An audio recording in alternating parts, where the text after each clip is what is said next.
Compartiendo el Pan de Vida, un programa de estudios bíblicos diseñado para brindarle un mejor entendimiento de la palabra de Dios junto al hermano José Antonio Reyes. Bienvenidos a Compartiendo el Pan de Vida.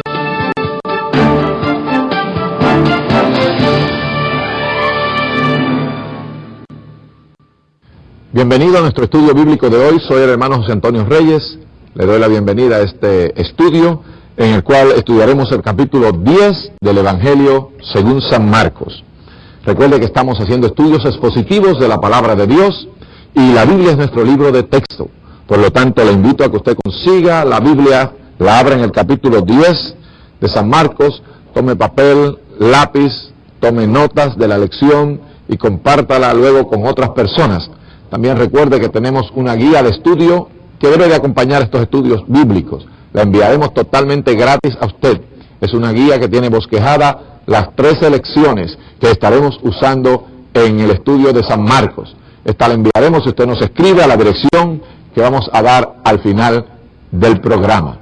Bueno, la lección de hoy es la número 9 en nuestro estudio y la hemos titulado Profundas Enseñanzas del Maestro. Cubre el capítulo 10 totalmente, pero solo vamos a leer una porción del mismo, los versículos 1 al 12 del capítulo 10 y el 42 hasta el 45. Dice así la palabra de Dios, Marcos 10, verso 1. Levantándose de allí vino a la región de Judea y al otro lado del Jordán, y volvió el pueblo a juntarse a él, y de nuevo les enseñaba como solía. Y se acercaron los fariseos y le preguntaron para tentarle si era lícito al marido repudiar a su mujer. Él respondiendo les dijo, ¿qué os mandó Moisés? Ellos dijeron, Moisés permitió dar carta de divorcio y repudiarla. Y respondiendo Jesús les dijo, por la dureza de vuestro corazón os escribió este mandamiento, pero al principio de la creación varón y hembra los hizo Dios. Por esto dejará el hombre a su padre y a su madre, y se unirá a su mujer, y los dos serán una sola carne. Así que no son ya más dos, sino uno. Por tanto, lo que Dios juntó, no lo separe el hombre. En casa volvieron los discípulos a preguntarle de lo mismo. Y les dijo, cualquiera que repudia a su mujer y se casa con otra, comete adulterio contra ella. Y si la mujer repudia a su marido y se casa con otro, comete adulterio. Ahora leamos en el capítulo 10, los versos 42 al 45. Mas Jesús llamándolos, les dijo, ¿sabéis que los que son tenidos por gobernantes de las naciones se enseñorean de ellas y sus grandes ejercen sobre ellas potestad? Pero no será así entre vosotros, sino que el que quiera hacerse grande entre vosotros será vuestro servidor. Y el que de vosotros quiera ser el primero será siervo de todos, porque el Hijo del Hombre no vino para ser servido, sino para servir y para dar su vida en rescate por muchos. Esta porción de las Escrituras es muy interesante en el estudio de San Marcos. Encontramos aquí a Jesucristo por primera vez viajando hacia el sur. Él comienza a viajar desde Galilea hacia Judea, o sea, hacia Jerusalén. Él va a pasar por la región que conocemos como Perea. Así es que este capítulo 10 de Marcos es como una división en el Evangelio de San Marcos. De hecho, los 9 capítulos primeros del Evangelio se dedican totalmente al ministerio del Señor Jesucristo, primero en Galilea Oriental, el este, luego en Galilea Occidental, el oeste, luego Cristo se va al norte, a el área de Cesarea de Filipo, y luego va hacia el sur, y pasa por la región de Perea. Y Cristo va en dirección hacia Jerusalén. Así que los primeros 9 capítulos del Evangelio de San Marcos están dedicados al ministerio de Jesús en Galilea. El capítulo 10 es en la región de Perea, y del 11 hasta el 16 lo dedicará Marcos a la última semana del Señor Jesucristo en esta tierra, o sea, la semana de la pasión del Señor Jesucristo. Muy bien, mis apreciados hermanos, con eso en mente podemos comenzar el estudio hermoso de esta lección, ya que tenemos unas profundas enseñanzas de Cristo en este capítulo 10. De hecho, solo se refleja un milagro, el cual Cristo describe al final del capítulo. Y esto es interesante porque, como hemos estudiado, el Evangelio de San Marcos es un evangelio que es dedicado más a las acciones, a los milagros del Señor Jesucristo, en lugar de darle énfasis a las enseñanzas. Pero hay enseñanzas también profundísimas en este evangelio, porque toda la Biblia es la palabra de Dios para enseñarnos. Y aquí se nos da una enseñanza acerca del matrimonio. Vamos a ver el matrimonio y el asunto del divorcio. Esto lo toca el Señor en los versículos 2 al 12. Bueno, vamos a ver que los fariseos, en el empeño que tenían de hacer caer al Señor Jesús en alguna trampa, le hacen una profunda pregunta relacionada con el divorcio. En ese tiempo, como en nuestros días, este asunto del divorcio y el recasamiento era un asunto ardiente en el país de Israel. Y de hecho, Jesucristo estaba pasando por la región de Perea, que era gobernada por Herodes Antipas. Y recuerden que Herodes Antipas cortó la cabeza de Juan el Bautista, porque Juan el Bautista le predicó acerca de que no era lícito que él viviera en divorcio recasado con la mujer de su hermano Felipe. Así es que ellos le hacen una pregunta al Señor Jesucristo para tratar de hacerlo caer en alguna trampa. En ese tiempo había una división dentro de la teología de los judíos acerca del asunto del divorcio. Había una posición que era la de una escuela, que era la escuela de Hillel, la cual pues declaraba que un hombre se podía divorciar de una mujer por casi cualquier razón, aún por quemarle la comida. Si había incompatibilidad entre ellos, como hoy en día las cortes declaran ese divorcio por cualquier razón. Igualmente, en ese tiempo, la escuela liberal de Hillel afirmaba que el hombre se podía divorciar de la mujer casi por cualquier causa. Bueno, había una escuela más conservadora, la otra escuela, que era la escuela del rabí, el maestro Shimai. Esta escuela establecía que el divorcio solo se permitiría en caso de que la mujer viniera al matrimonio y no fuera virgen en el momento de casarse, como establecía Deuteronomio 24. La única razón para que un hombre se divorciara de la mujer era si ella era encontrada que había perdido su virginidad y venía al matrimonio engañando a su esposo, y él descubría que esta mujer no era virgen. Shimai permitía el divorcio por esa causa. Ahora, el Señor Jesucristo, si se hubiera puesto al lado de la escuela de Hillel, se hubiera echado en contra de Shimai. Y si hubiera puesto a favor de Shimai, se hubiera echado en contra a los que pensaban según la escuela de Hillel. Y los fariseos querían hacer caer al Señor en una trampa. Pero la posición de Jesús fue tan preciosa, porque Jesús ignoró la opinión que los rabinos judíos sostenían y se fue directamente a la palabra de Dios. En este caso en especial, lo que Moisés había permitido, según aparece en Deuteronomio 24, del 1 al 4. Así es que encontramos que Cristo se fue directamente a la palabra del Señor. En Marcos 10:9 Jesús advierte que el hombre no puede separar lo que Dios ha unido en matrimonio. Y es importante porque el Señor Jesucristo discute con ellos y dice, bueno, ¿qué os mandó Moisés? Y ellos dicen, Moisés permitió dar carta de divorcio. Fíjese que Moisés no mandó en sí a dar carta de divorcio, él lo permitió. Moisés encontró una situación muy difícil en el pueblo, porque el pueblo de Israel había salido de Egipto. En Egipto se practicaba tanto este asunto del hombre casarse, recasarse, dejar a sus mujeres, que Moisés encontró esta situación en el pueblo de Israel. Entonces Moisés permitió por una causa el que el hombre pudiera dejar a su mujer, y esta era la causa precisamente que Shimai establecía, o sea, que la mujer en esa noche de boda fuera descubierta que había perdido su virginidad y que había una cosa indecente en ella. Ahora, Cristo le pasó por encima a Moisés, y Cristo, y usted sabe por qué aún en este caso se permite ese divorcio, fue por la dureza del corazón de ustedes, porque ellos no podían perdonar aquel acto, y entonces Cristo pasa por encima de Moisés y se va al huerto del Edén. Y Cristo dice, pero yo os digo que cuando Dios creó al hombre, varón y hembra los creó. Por tanto, el hombre dejará padre y madre y se unirá a su mujer, y los dos serán una carne.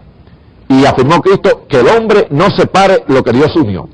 El matrimonio es la relación humana entre seres humanos más profunda que hay en esta tierra. Es la única relación que los hace una carne. Es más profunda que la relación de un padre con un hijo o de su madre con su hija, porque aún ellos no son una carne en el término como Dios los ve. Pero cuando dos personas se casan, pasan a ser una sola carne. Y solo habrá una condición, dijo el Señor, solo la muerte puede separar ese matrimonio. El estado de fornicación, como lo enseña el Señor en Mateo capítulo 5, verso 32, o en Mateo capítulo 9. Pero usted encuentra que Cristo aún no trajo esa cláusula aquí. Cuando habló con Marcos, Marcos le estaba escribiendo a los gentiles. Y entonces el Señor Jesucristo indica que la unión del matrimonio la hace Dios, es una institución divina, y ninguna legislación humana le puede pasar por encima a la ley de Dios. Recuerde, los jueces tienen autoridad porque Dios es el juez del universo. Pero la ley de Dios está por encima de toda ley humana. Y el matrimonio es una unión permanente para toda la vida. Lo que Dios une, el hombre no lo separe. Ninguna legislación humana tiene poder para pasarle por encima a la palabra del Señor. Y entonces dice que en la casa le volvieron a preguntar a los discípulos del Señor. Y él le dijo, cualquiera que repudia a su mujer y se casa con otra, comete adulterio contra ella. Y si la mujer repudia a su marido y se casa con otro, comete adulterio. Ustedes ven que el Señor fue muy claro, hermano, en cuanto a que el matrimonio es una institución divina, que cuando la formamos es para toda la vida, que solo la muerte puede separar lo que Dios unió, porque esas dos personas serán una carne mientras vivan, una vez se han casado. Tristemente nuestro mundo está en confusión hoy en día, como lo estaba en el tiempo de los apóstoles, y el divorcio se permite por casi cualquier razón. De hecho, cuando dos personas se divorcian, lo que usted hace es cortarle la cabeza, que es el hombre, al cuerpo, que es la mujer. Lo que le hicieron a Juan el Bautista, le cortaron la cabeza de su cuerpo, y eso significaba en sí, en términos espirituales, cada vez que dos personas se divorcian, eso es lo que ocurre. Pero amigos y hermanos, debemos de ir a la fuente de sabiduría, que es el Señor Jesucristo. Y recuerden que el Padre en el monte de la transfiguración nos dijo, a Él oír. Y debemos escuchar a Cristo, no lo que dice el psicólogo, ni lo que dicen hombres y mujeres, pero la Biblia está clara acerca de que el matrimonio es una institución divina que es para siempre. Bueno, después del Señor Jesucristo dar la enseñanza sobre el matrimonio, trae una enseñanza preciosa sobre los niños. Y vamos a ver que el Señor Jesús enseña acerca de los niños en el versículo 13 al 16. Y en este punto de la lección debemos aprender que los niños nos traen una lección preciosa que todos debemos de estudiarla cuidadosamente. Ellos humildemente dependen de otros. Fíjense que el niño depende de su papá continuamente, él tiene confianza. Igualmente nosotros debemos depender de nuestro Padre Celestial, ser como niños. Son receptivos a las necesidades de otros niños. Pero un niñito, cuando ve que al otro le falta algo enseguida, pues trata de ayudarlo. Así debemos de ser nosotros también, tener esa actitud de niño. Se aceptan a sí mismos y aceptan su posición social en la vida. Un niño, si es pobre, pues no está pues allí sufriendo ni con complejos porque es pobre. Él se acepta a sí mismo y acepta su posición en la vida. Y eso es muy importante. Para tener humildad, usted se tiene que aceptar a usted mismo, aceptar su posición en la vida y aceptar dar su vida también por otros. Así es que es importante esto. Los niños viven vidas de fe, totalmente confiados en sus padres. Usted ve que un niño amanece por la mañana y él tiene total fe de que en su casa va a haber alimento, que sus padres le proveerán las cosas, y así mismo Dios quiere, amigos, que nosotros seamos en la vida cristiana. La tercera lección que nos enseña este hermoso capítulo 10 de Marcos es el peligro de las riquezas. Fíjese que Cristo primero enseña acerca del matrimonio y después nos enseña acerca de los niños. Y claro, el matrimonio es el que protege y cuida del propio desarrollo social de la niñez. Es triste, en nuestro día tenemos tantos problemas porque los niños están viviendo en hogares que no tienen un papá y una mamá. Cerca de 1 millón en los Estados Unidos solamente, todos los años nacen que no tienen un hogar donde vivir y unos padres que atender y que decirle papá y mamá. Bueno, aquí Cristo brega con jóvenes. Primero brega con el matrimonio, después con los niños y ahora brega con un joven que era rico. El hombre por lo general es ignorante de la verdadera condición de su propio corazón, según nos enseña aquí los versículos 17 al 20, porque este joven rico vino corriendo donde Jesús, y este joven rico quería servirle al Señor y tener vida eterna. Este pasaje también nos enseña acerca del amor de Cristo por los pecadores, porque Cristo tuvo amor por el joven rico. Cristo amó a aquel muchacho con un amor muy, pero muy profundo. Pero cuando Cristo le preguntó al joven rico que quería saber cómo tener vida eterna, si sabía los mandamientos, entonces el joven rico, Cristo le citó los mandamientos que tienen que ver con la relación con el ser humano. No adulterarás, no matarás, amarás al prójimo como a ti mismo. Y el joven pues dijo que todo eso lo había hecho. Y aunque él lo había hecho, literalmente, Cristo entonces probó a ver si aquel muchacho de verdad, en lo profundo de su corazón, amaba al prójimo como a él mismo. Y Cristo le dijo, bueno, una cosa te falta, vende todo lo que tienes, dáselo a los pobres y ven, sígueme. Usted sabe, Cristo veía un problema en aquel joven, y era que el dinero era el Dios de aquel joven. Otras personas como Zaqueo y otros que vinieron a Cristo eran ricos también, pero Cristo no le hizo esa exigencia. ¿Pero por qué se la hizo a este joven? Este joven ya había crecido, era un joven posiblemente ejemplar, era un joven que guardaba los mandamientos en lo exterior, en su parte literal. Pero lo profundo de los mandamientos, amar al prójimo como él mismo, este muchacho se dio cuenta que en verdad no conocía bien su corazón, porque no estaba dispuesto a amar al prójimo como a sí mismo. Cuando usted ama al prójimo como usted mismo, usted quiere que su prójimo goce de las mismas bendiciones que usted tiene. Así es que este pasaje, mi hermano, nos enseña como ningún otro el gran peligro del amor al dinero. Es peligroso, el dinero es como un Dios. Y aquel muchacho joven, aunque él quería seguir al Señor, se fue triste cuando Cristo dijo, vende todo lo que tienes, dáselo a los pobres, ven, sígueme cargando tu cruz. Entonces él se fue triste. El dinero en ese momento fue más poderoso que la misma llamada del Señor Jesucristo. Este es el único caso, de hecho, en la Biblia, donde una persona sale de la presencia del Señor peor de lo que vino. Se fue triste. Y todavía debe estar triste. Porque Cristo le ofreció allí la oportunidad de ser uno de sus discípulos, uno de sus seguidores. Pero aquel joven rechazó.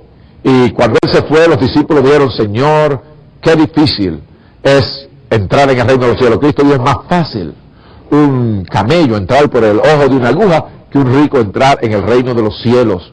No es que es imposible, pero difícil, porque el hombre rico pues pone toda su confianza en sus riquezas. Y aquel joven, aunque era un joven que tenía autoridad, Cristo le dijo, bueno, tienes que ser un servidor, sígueme cargando la cruz. Y él tenía muchas posiciones, y Cristo le dijo, tienes que darle eso a los pobres para que ellos pues tengan bendición del cielo. Y el joven se fue triste. Muy bien, el Señor sigue con las enseñanzas. En este capítulo 10 está lleno de enseñanza. Y lo que le enseña en la próxima ocasión a sus discípulos, en los versículos 32 al 45, es que los siervos un día serán gobernantes. Fíjense, el Señor a veces enseñó en paradoja, él dijo, el que sea mayor será el menor. Y él dice, un día los siervos serán gobernantes. Y el ejemplo de valor que Jesús como siervo de Dios presenta en los versos 32 al 34 es algo precioso. Usted sabe, los discípulos, ellos, Juan y Jacobo, nos enseña la Biblia, que vinieron donde el Señor y dijeron, Señor, queremos que uno de nosotros esté a la derecha y otro a la izquierda, cuando vengas en tu reino. Y entonces Cristo le dijo que eso solo estaba en la disposición del Padre darlo. Los discípulos estaban siempre llenos de cierto orgullo, de querer ser los primeros en el reino de los cielos. Y aquí Cristo le enseña a los discípulos diciéndole, les digo a ustedes que los que son tenidos por gobernantes de las naciones, o sea, los gentiles, se enseñorean de ellas y sus grandes ejercen sobre ellas potestad. Pero entre vosotros no va a ser así, sino que el primero será el postrero. Cristo cambió la estructura que tenía aquella gente. Mucha gente cree que la persona grande es aquella que tiene muchas personas que le sirven. Pero Cristo dice que la persona grande es aquel que le sirve a mucha gente. Así es que ¿cuántas personas le sirve a usted en su vida? ¿Cuántas personas usted le sirve, ya sea con la palabra de Dios, ya sea personalmente? Dele servicio a los demás. Y Cristo dijo, el que sea el mayor servidor, ese será el más grande en el reino de los cielos. Luego de esto Cristo anuncia su muerte. Y es interesante ver que en el capítulo 8, en el capítulo 9 y en el capítulo 10, Cristo está continuamente preparando a sus discípulos para el momento de su muerte en la cruz. Y Jesucristo enseña en estos capítulos, amigo, la grandeza del reino. El servir antes de ser servido es muy importante en el reino de Dios. La persona primero debe ser sirviente antes que el Señor Jesucristo lo promueva a ser gobernante. Y hoy en día la iglesia está para servir en este mundo y no para ser servida. A veces a nosotros nos gustaría ya estar en gloria, ya reinar con Cristo, ya ser príncipes y princesas del Señor. Pero el Señor nos llama hoy en día a que seamos sirvientes de una humanidad que está necesitada, y ese es el gran mensaje que nos da Marcos en su Evangelio. De hecho, el versículo 45 del capítulo 10 de Marcos, grábelo en su mente, porque este es el versículo clave de este capítulo y de todo el Evangelio. Porque el Hijo del Hombre no vino para ser servido, sino para servir y dar su vida en rescate por muchos. Esta es la esencia del Evangelio de Marcos. En la última parte de este capítulo 10, tenemos el único milagro que Cristo realizó en el mismo, y es el milagro de Bartimeo el ciego, hijo de Timeo. Y de la historia relacionada con la sanidad de Bartimeo, aprendemos lo siguiente de esta historia. Bartimeo es un ejemplo de una fe profunda. Este hombre era un ciego que estaba allí en la salida de la ciudad de Jericó, mendigaba, era un mendigo, pero de alguna manera alguien le había hablado acerca del Señor Jesucristo. Y cuando Bartimeo el ciego escucha que va pasando la procesión, Cristo va pasando y caminando hacia Jerusalén, y la última ciudad que salen es Jericó, y va Cristo hacia Jerusalén con valor, silencioso y temerario. Ahora, Bartimeo sale y cuando escucha aquello que le pregunta posiblemente, ¿quién es? ¿Qué pasa? ¿Qué sucede? Y la gente le dice que va pasando Jesús. Y entonces Bartimeo empieza a gritar y a llamar la atención de Cristo. Dice, Jesús, hijo de David, ten misericordia de mí. Aquel hombre empezó a declarar una palabra de fe. Aquel ciego empieza a decir que Jesucristo es el hijo de David, es el ungido de Dios. La palabra Mesías quiere decir ungido, y Cristo era ungido de Dios. Así es que Bartimeo tiene fe, y la gente, claro, tratan de callar a Bartimeo, porque esa es la semana, Cristo va en una procesión tremenda hacia Jerusalén con mucha gente a celebrar la Pascua. Y la gente ven que es el momento histórico más profundo de la vida de Jesús y tratan de callar a Bartimeo y decirle, cállate, cállate. Pero Bartimeo gritaba más fuerte, Jesús, hijo de David, ten misericordia de mí. Y entonces Jesucristo, lleno de compasión, cuando usted llama a Dios por su misericordia, Dios es un Dios misericordioso. Jesucristo detuvo la multitud. Entonces la gente fue donde Bartimeo y le dijo, levántate, ten confianza, te llama. Y la Biblia dice que Bartimeo tomó su capa, la tiró. Aquella capa era representante de que él era un ciego y que tenía su uniforme para pedir. Aquella capa era el uniforme de un mendigo, pero Bartimeo la tiró sabiendo que no iba a ser más mendigo, que él iba a ser un seguidor de Jesucristo. Y fue donde Cristo corriendo, lleno de alegría. Entonces Cristo dice, ¿qué quieres que te haga? Y Bartimeo confiesa con sus labios, Señor, que vea.